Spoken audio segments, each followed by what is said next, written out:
ভাবুন তো, একটা বিশাল নদী যেটা গঙ্গা বা যমুনার চেয়েও বড় ছিল, কিন্তু হঠাৎ একদিন পৃথিবী থেকে গায়েব হয়ে গেল।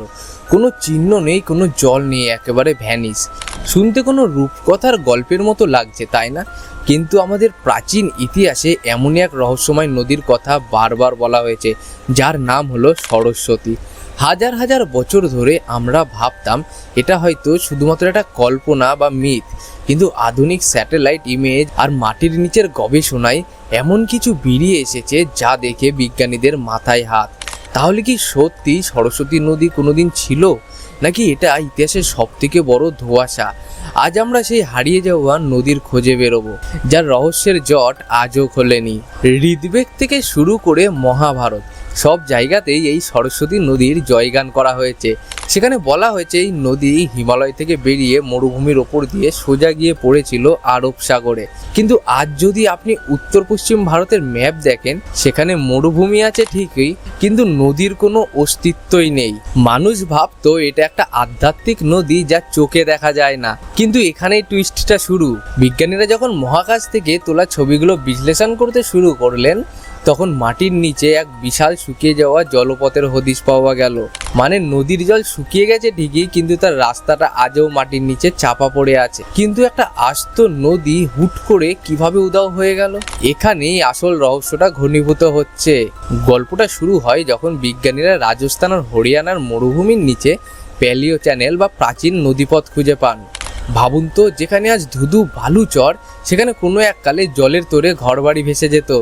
গবেষণায় জানা গেছে প্রায় 5000 বছর আগে এই নদীটা এতটাই শক্তিশালী ছিল যে সিন্ধু সভ্যতার বড় একটা অংশ এই নদীর তীরেই গড়ে উঠেছিল।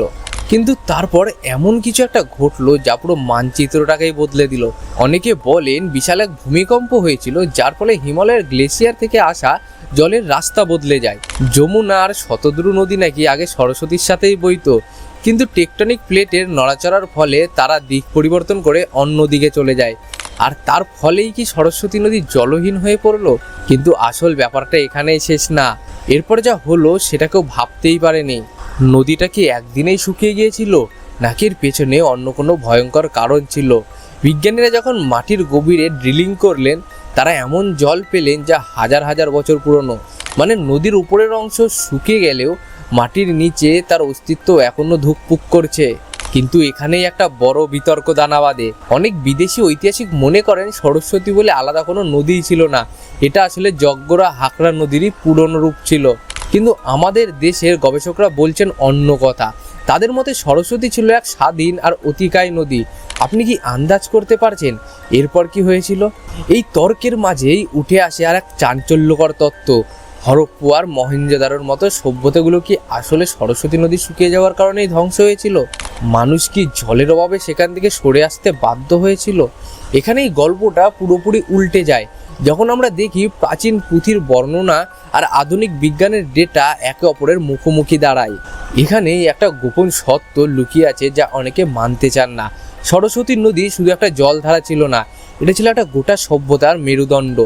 গবেষকরা বলেছেন যদি আমরা এই মাটির নিচের প্রাচীন নদীপথগুলোকে আবার পুনরুজ্জীবিত করতে পারি, তবে ভারতের মরুভূমি অঞ্চলেও আবার সবুজ বিপ্লব আনা সম্ভব। কিন্তু বাধাটা কোথায় জানেন? বাধাটা হলো সঠিক প্রমাণের অভাব। আজও একদল বিজ্ঞানী দাবি করেন যে সরস্বতী ছিল হিমালয় থেকে আসা নদী, আর অন্য দল বলে এটা ছিল বর্ষার জলে পুষ্ট ছোট একটা নদী। সত্যি বলতে এর মাঝখানে সত্যটা আজও ধোঁয়াশায় ঢাকা। কিন্তু একটা জিনিস পরিষ্কার, মাটির নিচের কয়েক মাইল লম্বা সেই শুকনো খাড়িগুলো কোনো সাধারণ জলের কাজ না, এগুলো কোনো এক দানবীয় নদীরই চিহ্ন। পুরো রহস্যটা যখন চরমে পৌঁছায়, তখন একটাই প্রশ্ন মনে আসে, আমরা কি আমাদের সবচেয়ে গুরুত্বপূর্ণ ইতিহাসটাকে হারিয়ে ফেলেছি? সরস্বতী নদী কি কেবলই বালির নিচে চাপা পড়ে থাকা কিছু পাথর আর বালি, নাকি এটা আমাদের অস্তিত্বের একটা শিকড়? আধুনিক ভারতের সরকার এখন কোটি কোটি টাকা খরচ করে এই নদীকে আবার খুঁজে বের করার চেষ্টা করছে। হরিয়ানার মুঘলওয়াড়িতে যখন খনন কাজ করা হয়, তখন সত্যি সত্যি মাটির নিচ থেকে জল বেরিয়ে এসেছিল। সেটা কি সরস্বতী নদীরই জল? এর উত্তর হয়তো আমরা খুব শীঘ্রই পাবো। কিন্তু এই রহস্যটা আমাদের বুঝিয়ে দেয় যে প্রকৃতি আমাদের যতটাই দেয় তার থেকেও বেশি নিষ্ঠুরভাবে ছিনিয়েও নিতে পারে। এই হারিয়ে যাওয়া নদী নিয়ে আপনার কি মতামত? সরস্বতী কি শুধু একটা প্রাচীন গাল গল্প, নাকি এক হারানো বাস্তব যা আমরা আজও পুরোপুরি উদ্ধার করতে পারিনি? যদি আপনার কাছে এই নিয়ে কোনো তথ্য থাকে তবে কমেন্টে জানান। আর ভিডিওটা ভালো লাগলে লাইক করতে ভুলবেন না, সাবস্ক্রাইব করে পাশে থাকুন এমন আরও রহস্যময় ভিডিওর জন্য। আজ তবে এটুকুই, দেখা হচ্ছে পরের ভিডিওতে, ভালো থাকবেন।